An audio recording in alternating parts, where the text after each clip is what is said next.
au webinaire, à une conférence sur comment préparer et réussir surtout un transfert d'entreprise dans le cadre du contexte actuel. Bienvenue, mon nom est Elissa Thune, je suis directrice générale de développement économique Saint-Laurent. Ça me fait plaisir ce matin de vous accueillir, de vous dire un petit mot de bienvenue, de vous présenter rapidement Développement économique Saint-Laurent. On est un organisme, comme vous savez, j'imagine, qui accueillons les entreprises. On offre des services conseils dans l'accueil, dans la rétention et dans le maintien des entreprises dans l'arrondissement de Saint-Laurent. On offre différents services en développement durable, en mobilité alternative, en innovation et en exportation.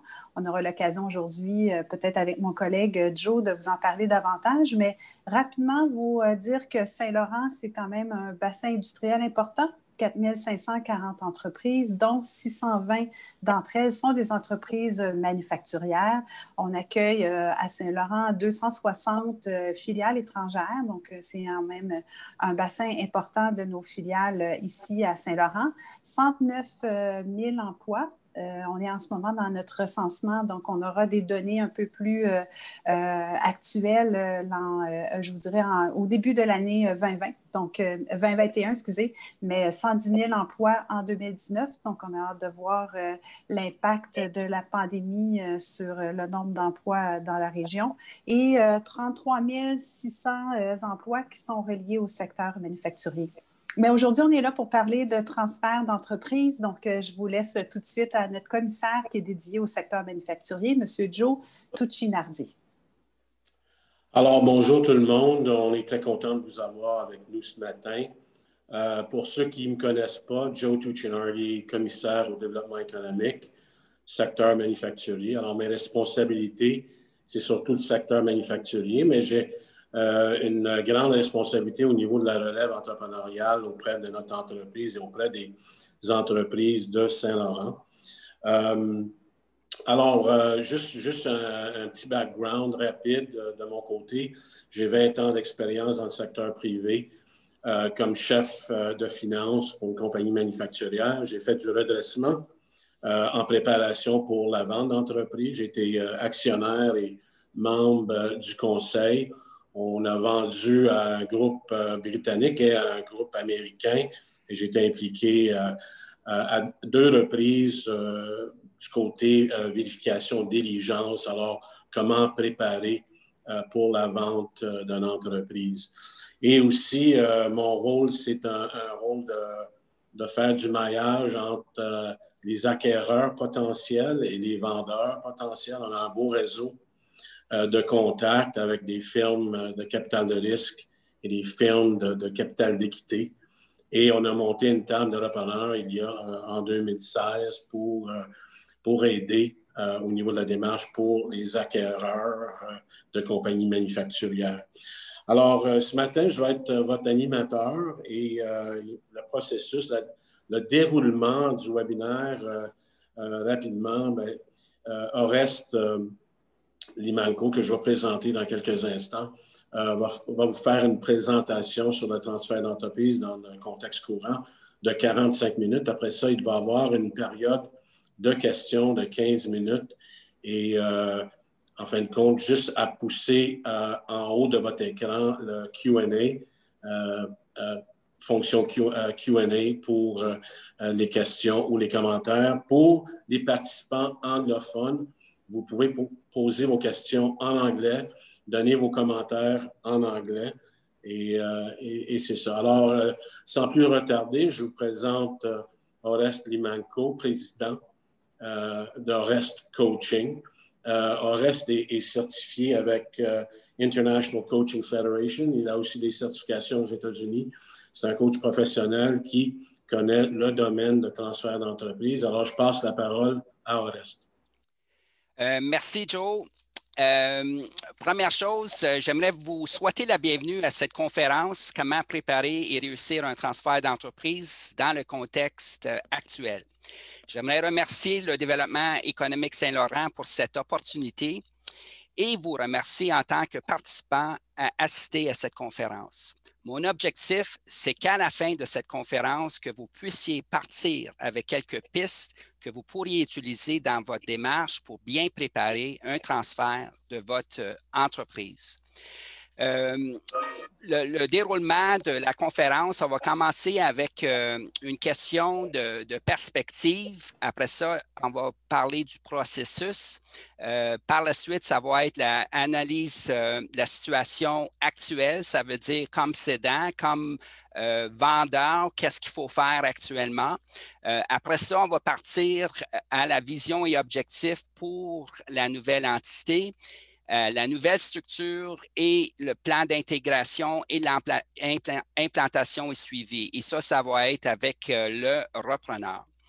Pour un propriétaire d'entreprise, aucune décision n'est plus importante que celle de vendre son entreprise. S'engager dans un processus de vente exige une réflexion et une bonne préparation.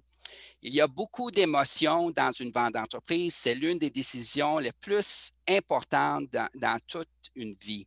Et la raison principale, parce que beaucoup d'entrepreneurs, tout leur actif est dans l'entreprise. Ils ont leur maison, leur hypothèque, des placements. La majorité de leur actif est dans leur entreprise. Prendre des décisions stratégiques et collaborer avec le bon groupe de professionnels pourrait vous permettre d'obtenir la valeur maximale pour votre entreprise. Avant qu'on débute, j'aimerais vous poser une question. Et j'aimerais que vous complétez, de mettre votre réponse dans le chat et notre collègue Samuel va nous donner la réponse. D'après vous, selon un sondage de la Fédération canadienne de l'entreprise indépendante, qui est l'FCEI, quel est le pourcentage des propriétaires d'entreprises qui ont un plan de relève formel en place? Soit 1, 8 %, soit 2, 15 %, soit 3, 25 %, soit 4, 45 %, soit 5, 65 %. So, je vous laisse quelques instants.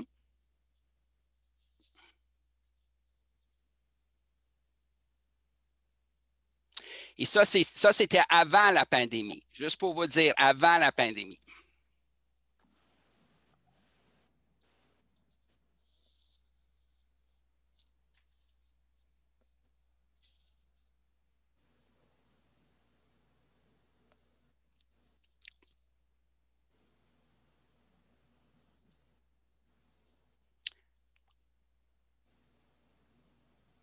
OK, Samuel?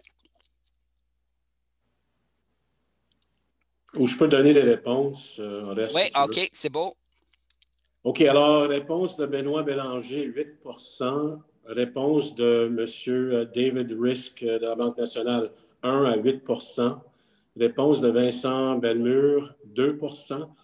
Et réponse de Sean de Souza de Diatrim, 1 %. Ça, c'est les réponses qu'on a eues. OK.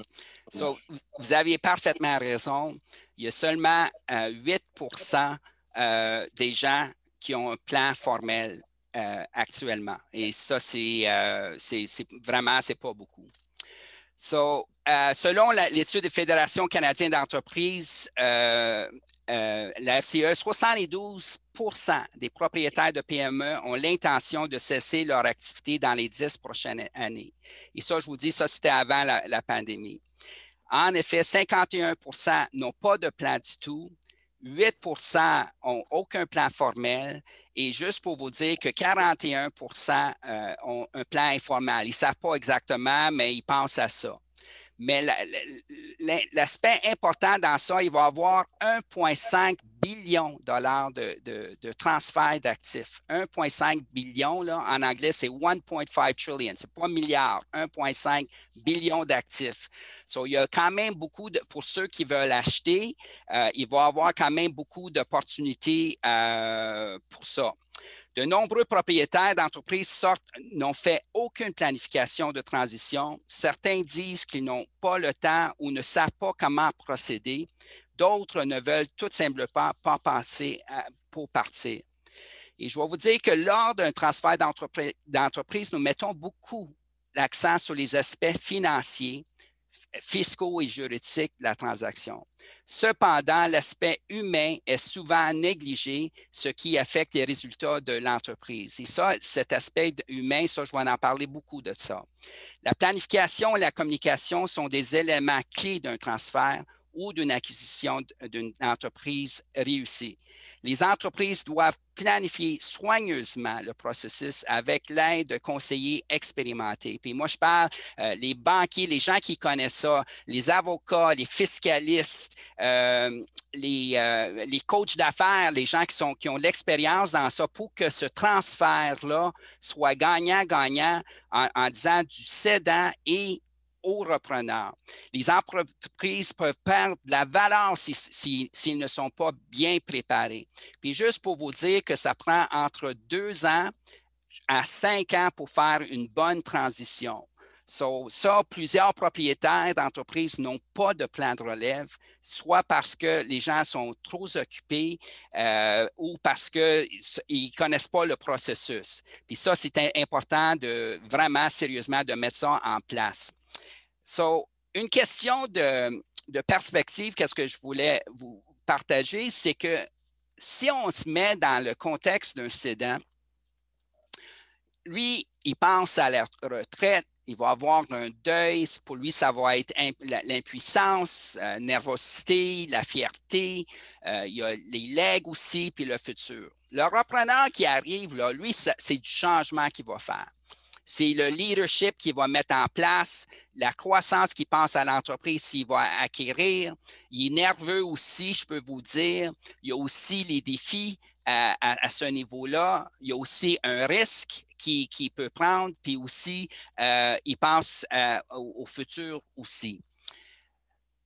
Les cédants, ils ont aussi peur.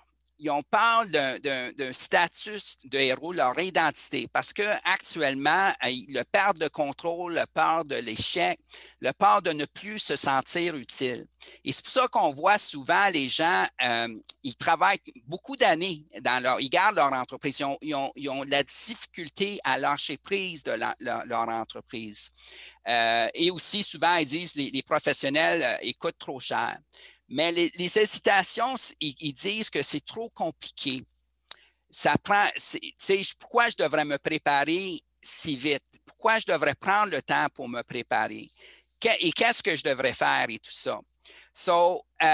Et souvent, qu'est-ce qui arrive, comme je parlais des gens qui restent longtemps, c'est qu'ils n'ont pas de plan. Ils sont hésitants de partir parce qu'ils n'ont pas un autre rêve pour partir pour faire quelque chose d'autre. Puis souvent, ils disent, ben ça va être ma famille qui va s'organiser ou mon comptable qui va s'organiser. Mais c'est pas ça, c'est pas le cas. Puis en effet, qu'est-ce qui arrive? Ils ne trouvent pas la bonne personne qui va reprendre l'entreprise, soit que ça soit familial, soit ça peut être au niveau des dirigeants ou ça peut être au niveau de quelqu'un qui va l'acheter. Cependant, qu'est-ce qui peut arriver, c'est qu'il va avoir un déclencheur. Puis c'est là où est-ce qu'il va dire, bien là, c'est le temps. Puis le COVID, c'est le moment, là, parce que là, les gens, ça se peut qu'il y a beaucoup de gens qui ont réfléchi, là, j'ai pas besoin ci, j'ai plus besoin de ça, je vais vendre. Mais par contre, ils vont perdre de valeur. Qu'est-ce que j'essaie de dire, c'est que c'est essentiel de se préparer pour la vente. Et si un déclencheur comme une maladie ou quoi que ce soit sont fatigués, sont désengagé, la tension familiale, là, je veux vendre. C'est très important de se préparer à ce niveau. Le processus du transfert, c'est fait en 4 étapes. La première étape, c'est qu'on va regarder l'analyse de la situation actuelle. On va parler le cédant, celui-là qui se prépare pour la vente. La deuxième étape, ça va être le repreneur. Qui va avoir sa vision, ses objectifs, sa nouvelle entité. Ça veut dire on part avec le cédant. Après ça, c'est le repreneur qui prend, puis qu'est-ce qu'il lui a besoin pour réussir. Si on a des participants qui veulent acheter des entreprises, ça aussi, ça va être très important parce que la planification est essentielle autant que au niveau de la vente de l'entreprise aussi. La troisième étape, on parle d'une nouvelle structure d'entreprise et le plan d'intégration. Et la quatrième étape, on parle de l'implantation et le suivi. So, dans l'analyse actuelle, dans la première étape, il y a 5 éléments qu'on va parler. Premièrement, c'est on va définir clairement vos objectifs et vos aspirations. On va déterminer et augmenter comment est-ce qu'on peut augmenter la valeur de votre entreprise. On va regarder les différents scénarios de la transition, comment vous pouvez le faire. Le développement d'un plan de relève, puis aussi planifier le délai pour la transition. Parce que souvent, comme je disais, ça prend 2 à 5 ans, mais c'est bon d'avoir une date, mais d'ici cette date-là, j'aimerais la vendre. Qu'est-ce que j'ai besoin de faire pendant cette période de temps-là pour être capable de le vendre? So, si on parle de définissez clairement vos aspirations, ça veut dire la première chose, qu'est-ce qu'il faut faire, c'est de prendre un recul et de regarder dans qu'est-ce que je veux faire avec mon entreprise. Où est-ce que je vois cette entreprise dans 2 ans à 5 ans? Est-ce que je vais rester dans l'entreprise après les 5 ans? Si je le transfère à ma famille, est-ce que je vais rester là? Si il va y avoir un management buyout, les dirigeants qui vont acheter, est-ce que je vais rester là? Ça va être quoi mon rôle? Ça va être très important que vous discutez aussi ouvertement que c'est quoi votre plan. So, ça veut dire que si vous aimeriez vendre à la famille ou vendre à des dirigeants, ça va être quoi en parlant à ce préparant. Puis aussi, est-ce que vous avez des projets concrets après que vous partez? Ça aussi, il faut définir parce que si vous n'aviez pas de projet concret puis vous vendez, c'est bien de dire, bien, je vais voyager, je vais aller partout autour du monde, mais qu'est-ce que je vais faire après? Ça c'est important.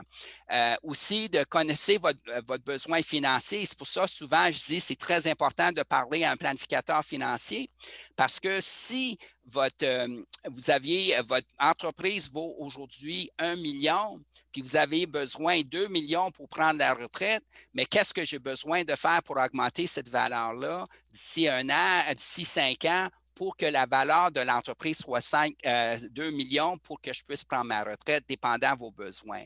Est-ce que je connais le besoin de votre entreprise aussi?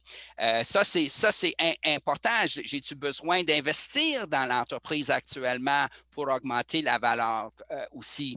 Est-ce que ma planification fiscale est-tu optimale? Est-ce que ma patrimoine est protégé? Je parle beaucoup au niveau de planification, mais ça, c'est un élément clé parce que quand vous allez vendre, comme je vous avais dit auparavant, la majorité de vos fonds sont là, il faut qu'ils soient protégés et tout ça. Et pourquoi je vais vendre? C'est quoi la raison que je vends? Est-ce que c'est une vraie raison? J'ai-tu un plan après? Je vais toujours retourner ça. Puis, et ensuite, est-ce que je suis bien entouré par des experts? Puis, je vais toujours retourner à ça parce que c'est tellement important que vous soyez entouré par des experts. Après ça, on regarde la valeur de votre entreprise. Commencez à penser la façon de maximiser la rentabilité. Souvent, que je travaille avec mes clients, je regarde s'il y a-t-il des processus en place. On regarde actuellement les coûts, on essaie d'augmenter les marges, la profitabilité. Pourquoi? Parce que c'est ça les indices qui vont dire c'est quoi la valeur de votre entreprise par rapport de vos actifs que vous avez et tout ça. Le bail, est-tu prévisible? Comment vous allez faire, à qui vous allez vendre. Tout ça, c'est vraiment important. J'ai marqué ici, ne soyez pas indispensable. Qu'est-ce que je veux dire par ça? Soyez pas dépendant de votre entreprise et que l'entreprise ne soit pas dépendante de vous. Les acheteurs qui veulent acheter, c'est qu'ils ne veulent pas être in the business. Ils veulent travailler on the business pour prendre l'entreprise pour l'amener à un autre niveau. C'est très important de regarder est-ce que mon entreprise que j'ai actuelle, est-ce qu'elle roule toute seule? Est-ce que je suis capable de partir pour 1 mois de vacances pour ne pas se m'inquiéter? Et c'est ça que c'est important de regarder, d'évaluer si je suis capable de faire ça. Si vous êtes capable de faire votre elle fait de l'argent, elle serait capable d'être vendue. Puis aussi, il faut regarder l'équipe de direction que vous avez actuellement. Au niveau du COVID, ça, c'est certain, ça a affecté beaucoup, beaucoup d'entreprises. Et en effet, qu'est-ce qui va arriver? C'est qu'avec la COVID, c'est certain que les transferts d'entreprises sont affectés. Il y a des valeurs qui ont diminué. Par contre, il y en a des valeurs qui ont augmenté parce qu'il y en a des secteurs où c'était comme dans le domaine de santé, on parle d'alimentation, que ça s'est très bien passé. Mais par contre, il faut regarder l'impact du COVID. Comment est-ce que ça affecte votre rentabilité? Puis aussi, l'impact, ça peut être à court terme.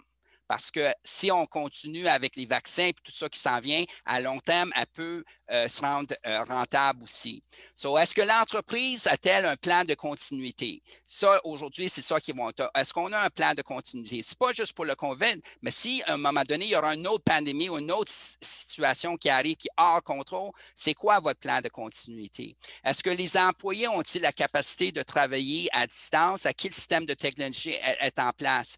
Ça, c'est essentiel de voir comment est-ce qu'ils travaillent, est-ce qu'ils sont sécuritaires, les employés, ça c'est important, comment l'engagement, es-tu là, la productivité, es-tu là, tout ça c'est essentiel. Comment l'entreprise maintiendra ses activités en cas de restriction de voyage, par exemple, comment est-ce que vous faites vos ventes à cause des restrictions des voyages, les quarantaines, comment ça a passé. Le cybersécurité, souvent, on n'en parle pas. Ça, c'est un facteur tellement important. Est-ce que vos données sont protégées, spécialement aujourd'hui dans le monde actuel de qu'est-ce qui se passe? Ça aussi, ils vont regarder. Quelle sorte de cybersécurité vous avez? Où est-ce que vous mettez vos données? Est-ce qu'elles sont protégées et tout ça? La chaîne d'approvisionnement aussi, comme on sait avec le COVID, ça a affecté plusieurs secteurs au niveau de la chaîne d'approvisionnement. Comment ça a affecté? Qu'est-ce qui est arrivé? Et qu'est-ce que vous aviez fait à ce niveau-là? On a parlé tantôt de l'exportation aussi. Ça aussi, comment est-ce que vous aviez fait ça? Sur tous ces éléments-là, ça va être partie de l'évaluation quand vous allez vendre. On va regarder les chaînes d'approvisionnement, les relations clients que vous avez, les inventaires que vous avez, les fournisseurs, les relations que vous avez, puis aussi les flux de trésorier aussi. Puis en plus, comme je vous avais dit, la COVID, ça a affecté, mais aussi, il faut aussi regarder, est-ce que vous avez une culture d'innovation? Est-ce que votre entreprise est agile? Est-ce que s'il y a des changements, êtes-vous capable de s'adapter aux changements? Puis aussi, très important, est-ce que vous avez eu des subventions gouvernementales?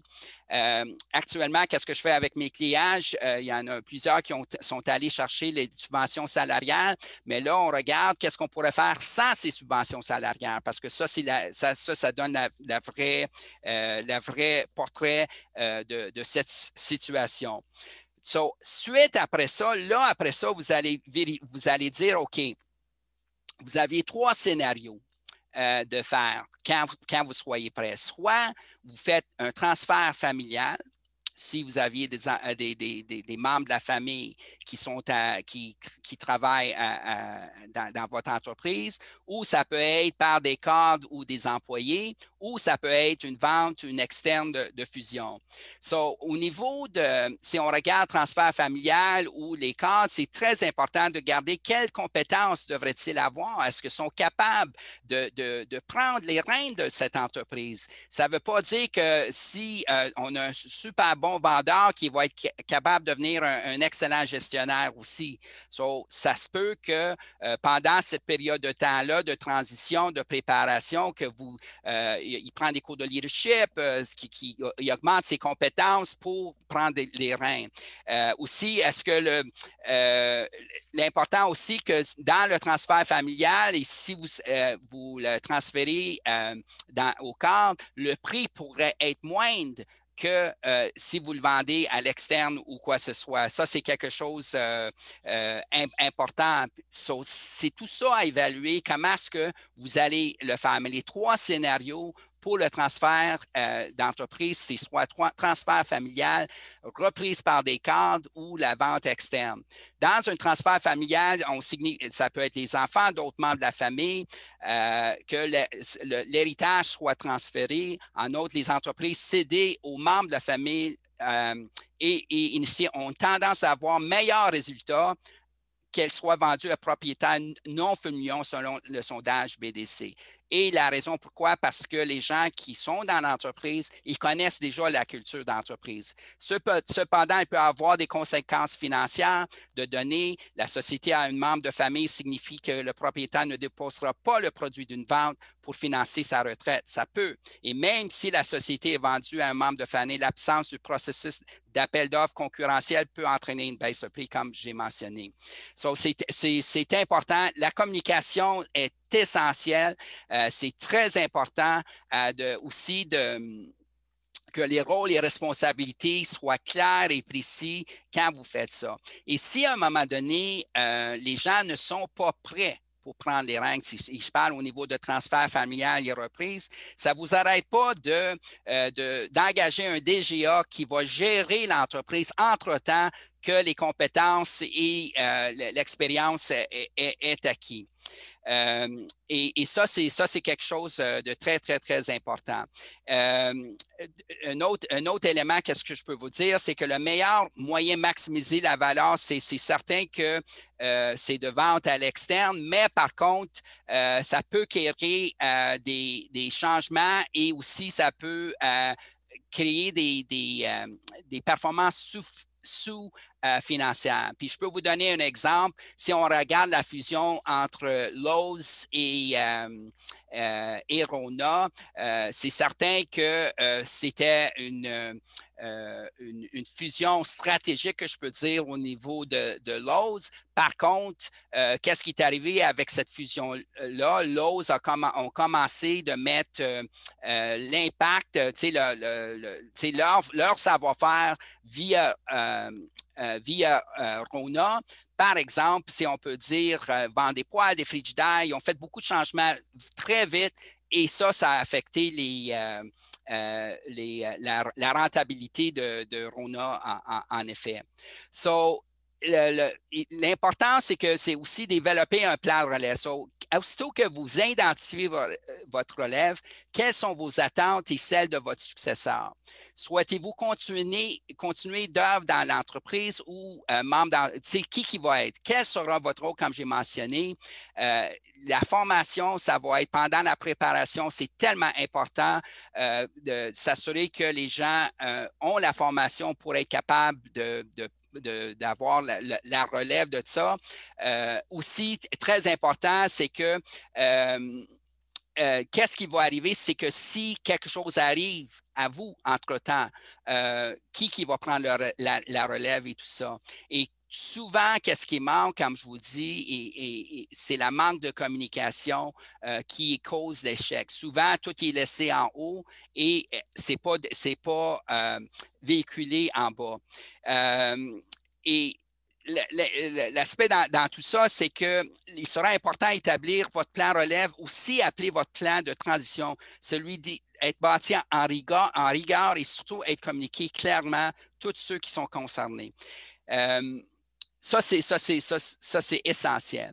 Après que vous aviez trouvé qu'est-ce que vous aimeriez faire, c'est de déterminer le délai. Quand est-ce que vous aimeriez faire? Quand est-ce que ça va être cette journée-là pour la rêve? Le bon timing est essentiel aussi, que ça soit fait pas dans un aspect d'urgence, que ça soit bien planifié. La deuxième étape, là, on s'en va vers le repreneur. Pour ceux qui veulent acheter une entreprise, ça, c'est essentiel aussi. So, ce que je vous recommande, c'est de former un comité de transition. Planifier le transfert, les connaissances, le savoir-faire.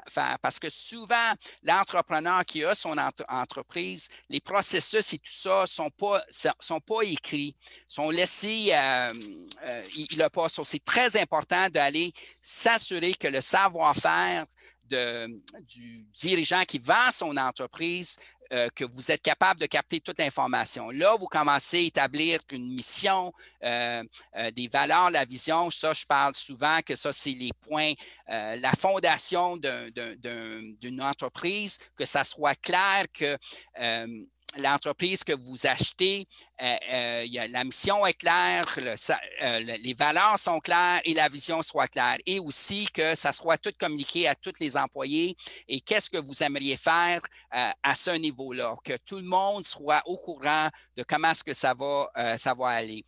Il faut créer aussi une culture d'entreprise de haute performance et aussi définir les objectifs de stratégie. Et qu'est-ce que je recommande fortement, c'est de faire une planification stratégique à ce niveau-là parce que c'est là, quand vous achetez une entreprise, il faut refaire le plan, revoir le plan pour dire, OK, où est-ce qu'on s'en va? Comment est-ce qu'on communique? Comment est-ce qu'on va aller chercher l'engagement? Puis, de temps en temps, c'est bon d'aller chercher le feedback des employés à ce niveau-là.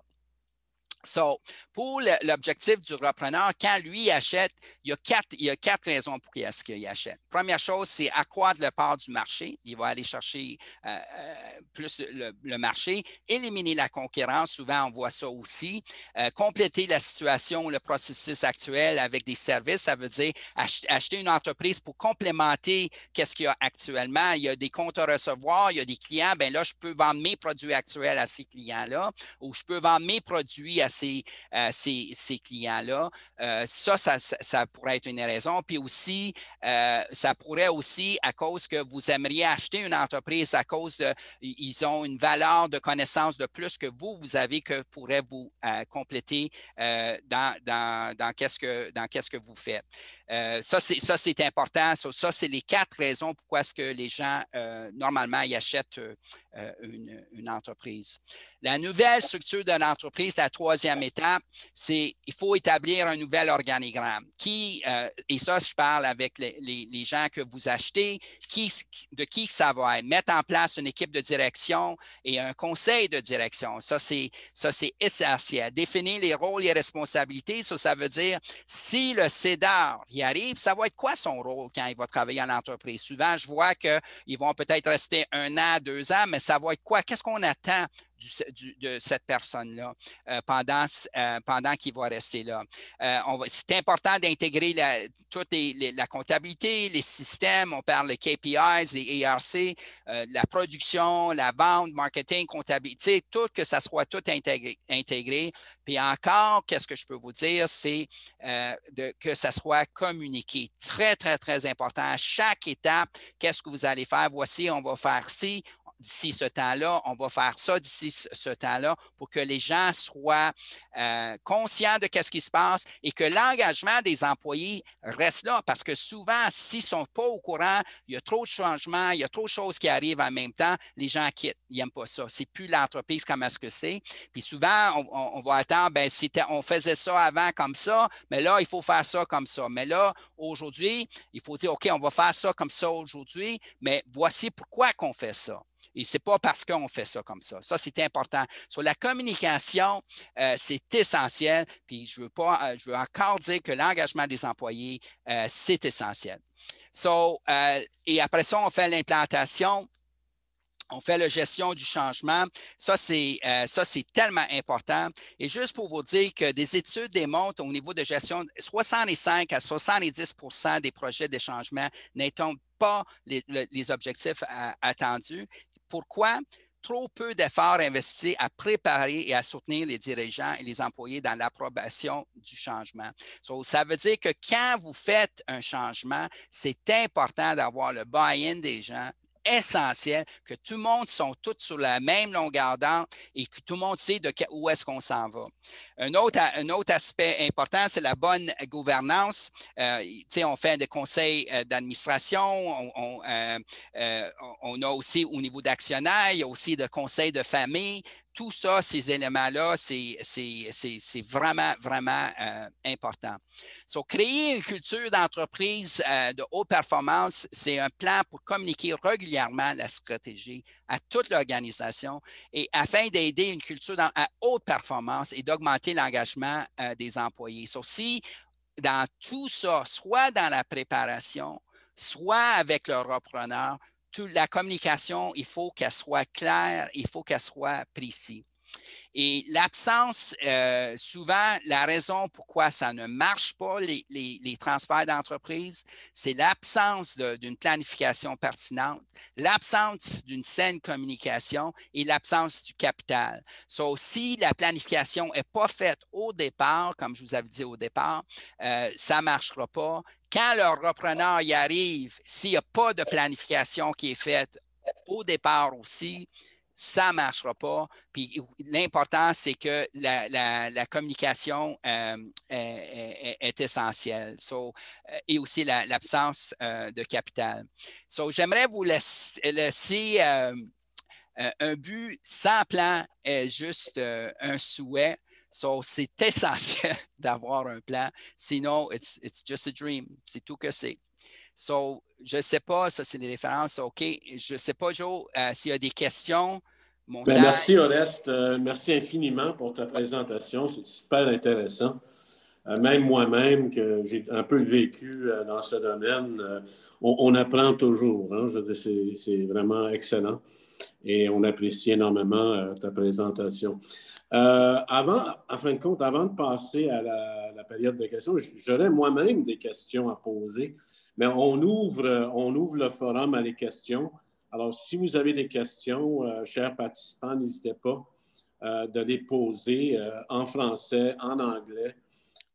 On est ouvert à vos questions. Et en attendant à vos questions, moi, j'aurais deux questions, Oreste. Premièrement, quand on parle d'augmenter la valeur d'une entreprise, souvent, on parle d'une vente ou une acquisition stratégique. Alors, ma question, c'est qu'est-ce que c'est une vente d'entreprise stratégique? Et peux-tu nous donner quelques exemples de ventes stratégiques qui ont été faits dans les 2 dernières années? Oui. L'exemple parfait, ça serait une vente stratégique. Ça veut dire Rona, comme j'ai expliqué tantôt avec Lowe's. Rona, qu'est-ce qu'il voulait? Lowe's, il voulait arriver au marché canadien et Lowe's et Rona, ils ont vendu à Lowe's. Et en raison de ça, c'est que Lowe's était capable d'aller chercher le marché canadien. En plus, qu'est-ce qu'ils ont fait à Boucherville? Ils ont mis même un de leurs représentants de Lowe's à Boucherville. Est-ce que c'est une bonne décision? On ne sait pas. On va voir qu'est-ce qui va arriver dans le futur. Mais une vente stratégique, ça veut dire ça peut être une vente complémentaire, comme j'ai mentionné tantôt. Ça peut être au niveau de produits, ça peut être au niveau de services, ça peut être aussi au niveau de technologie. Tu sais, AI, Artificial Intelligence, c'est nouveau. On parle de ça, on parle 4.0. Ça se peut qu'il y a beaucoup d'entreprises qui veulent peut-être faire un partner, d'acheter une acquisition stratégique. C'est plutôt ça. OK, excellent. Un reminder à nos participants, vous pouvez poser vos questions en haut de l'écran sous la rubrique Q&A. Alors, n'hésitez pas de poser vos questions. Ma deuxième question, Oreste, c'est quelque chose que moi-même j'ai vécu quand j'étais dans le secteur privé. C'est qu'on était en mode vente, c'était nous les vendeurs, et on était en négociation avec un groupe britannique du nord de l'Angleterre. Et nos acquéreurs potentiels ont demandé pour valider dans leur processus de vérification diligente, ils ont demandé de contacter nos clients. Puis nous, on était très réticents en tant que vendeurs, on était très réticents parce qu'on ne voulait pas nécessairement que quelqu'un de l'extérieur, un acquéreur potentiel, prend contact avec nos clients. Et là, les clients vont soupçonner que l'entreprise est à vendre. Ce n'est pas du tout ça qu'on va faire, surtout qu'on est en mode négociation et la vente n'a pas été finalisée. On est encore en négociation. Ma question, c'est quoi répondre à l'acquéreur potentiel sans l'offusquer en disant, regarde, je veux pas que tu prends contact avec mes clients. C'est trop délicat. C'est nos ventes. On a développé des relations avec nos clients et on ne veut pas quelqu'un de l'extérieur qui prend contact avec nos clients. Comment est-ce qu'on deal avec une situation semblable? Joe, c'est une très bonne question. Et dans ce cas-là, je crois qu'il faut demander c'est quoi leur avantage de faire ça. C'est quoi le purpose? C'est pourquoi ils veulent contacter vos clients. La réponse, excuse-moi de t'interrompre, mais la réponse à ta question, c'est qu'ils veulent valider le chiffre de vente. Ils veulent valider le volume de vente. Ils veulent valider les produits vendus. C'est vraiment de valider le chiffre de vente de l'entreprise. Oui. Ça, c'est normalement dans le due diligence qu'ils font après. c'est ça l'affaire. Mais je peux, écoute, c'est la première fois que j'attends quelque chose, c'est dans le due diligence, ils ont les chiffres. À un moment donné, il faut donner les, quand ils font leur due diligence à la fin. Mais je ne peux pas te répondre. Ça serait peut-être mieux. Je ne sais pas, je n'ai jamais vu ça avant qu'ils contactent, même avant qu'ils font une offre dans le due diligence. Ça, normalement, je n'ai pas vu ça. J'ai jamais vu ça. Moi, je te parle vraiment d'un cas réel qui s'est passé dans mon expérience du passé. Alors, c'est vraiment quelque chose de réel. Mais merci de ta réponse. On a une question de Stéphane. Oui. Et alors, sa question, je ne l'ai pas en complet, mais bien souvent, le vendeur a une estimation personnelle trop élevée pour son entreprise, j'imagine, parce qu'il a investi beaucoup de son énergie, son temps dans l'entreprise. Alors, il a une estimation une estimation psychologique de son entreprise et non pas une évaluation professionnelle de son entreprise. Alors, comment est-ce qu'on deal avec ce genre de situation? Très bonne question. Dans la préparation, normalement, ça serait efficace de faire une évaluation par un évaluateur d'entreprise pour vraiment dire, OK, combien mon entreprise vaut aujourd'hui? Et de là, vous pouvez partir parce qu'il y en a de prendre un spécialiste en évaluation des entreprises et de là, vous pouvez en parler avec eux pour voir pourquoi vous pensez que ça vaut tant et l'évaluateur va dire, bien là, je pense que ça vaut tant. Et d'arriver à un consensus parce que la personne qui va acheter l'entreprise, eux autres aussi vont faire évaluer l'entreprise. On se comprend. C'est bien de déterminer votre valeur, mais avec un évaluateur professionnel qui dit, OK, ça vaut tant et combien je peux aller chercher ou qu'est-ce que j'ai besoin de faire pour aller augmenter cette valeur-là. Souvent, c'est dans le goodwill, puis le goodwill, des fois, c'est pas monétisé, on ne peut pas dire, mais par contre, les évaluateurs pourraient vous aider à ce niveau-là. Et c'est une bonne question. C'est dans le processus de négociation aussi. C'est important, le vendeur, que lui, il fasse son due diligence aussi pour voir combien mon entreprise vaut réellement. Excellent, super. Bon, je vois une autre question. J'ai de la misère à la lire. Question de Stéphane.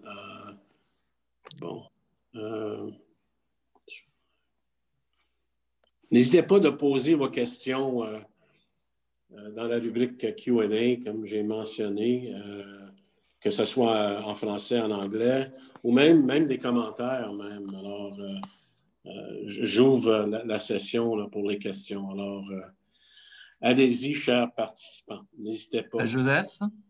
Oui. Il y a une question. Quels sont les multiples sur les revenus et EBITDA sur des transactions récentes que vous avez vues sur les PME? Oui. Normalement, et ça dépend du secteur. Oui, ça dépend le secteur d'activité.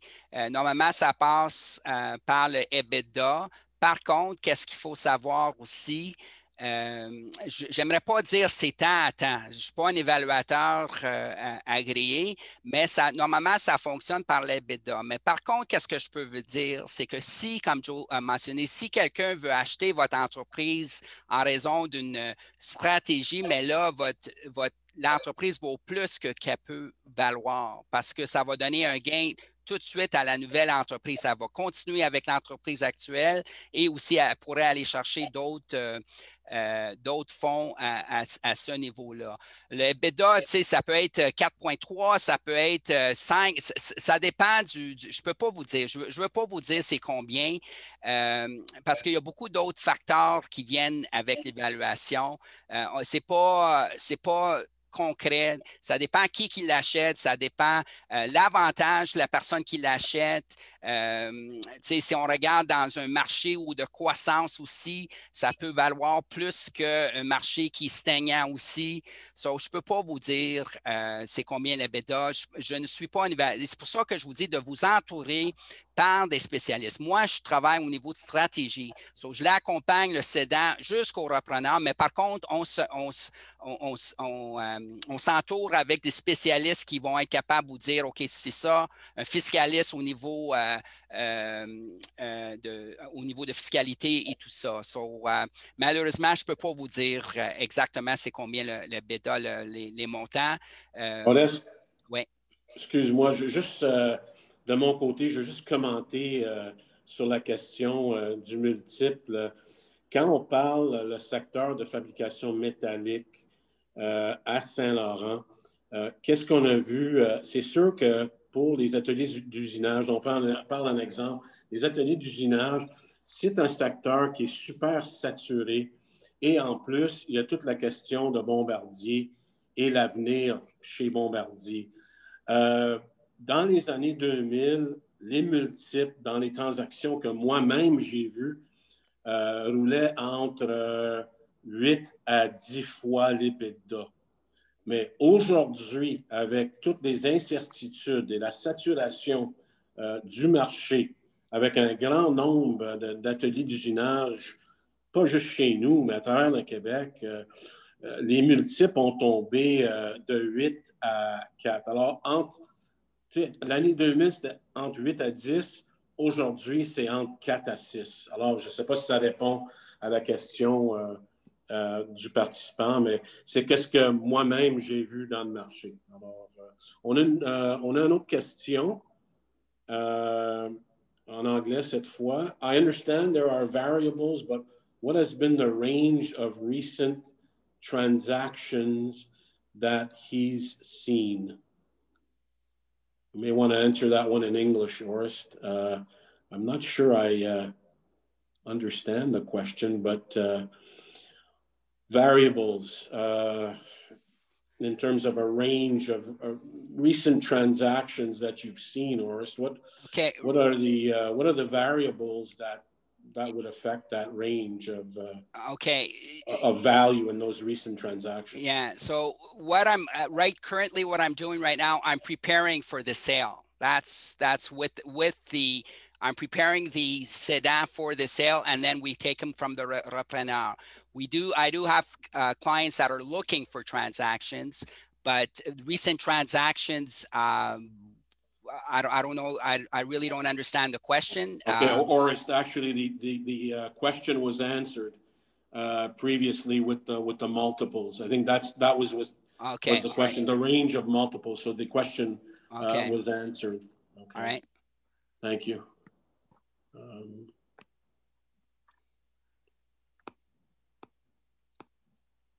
Okay. Question de Eugene. Yes, okay.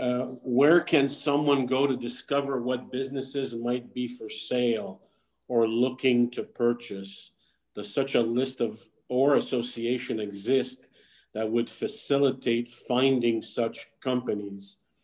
Or I'm going to let you answer, but I can complement your answer on this. Yes. Well, Joe, yes. And you just mentioned at the beginning, right? So there are... Yes, I did, yeah.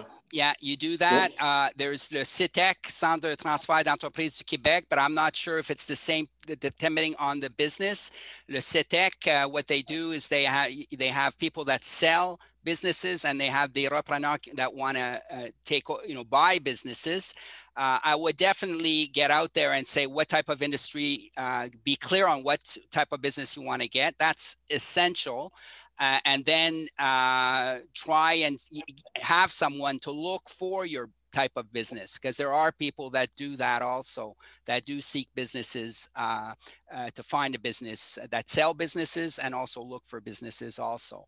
So so basically that's that. That's what I would recommend. But you have to be clear on what type of business you would like to be. So if it's a complementary business or if it's going to be expanding your business, that is going to be something. And of course, there's the aspect of confidentiality in all this too, right? So I don't know, Joe, if you want to continue. Yeah, I'm going to complement your answer. So Eugene, answer to Eugene. We at St. Laurent's Economic Development have a role, myself particularly, to do some matchmaking between potential purchasers and potential acquirers. We have an extensive network of contacts, like I mentioned at the beginning, with venture capitalists, equity firms, equity capitalists that are looking to purchase a business.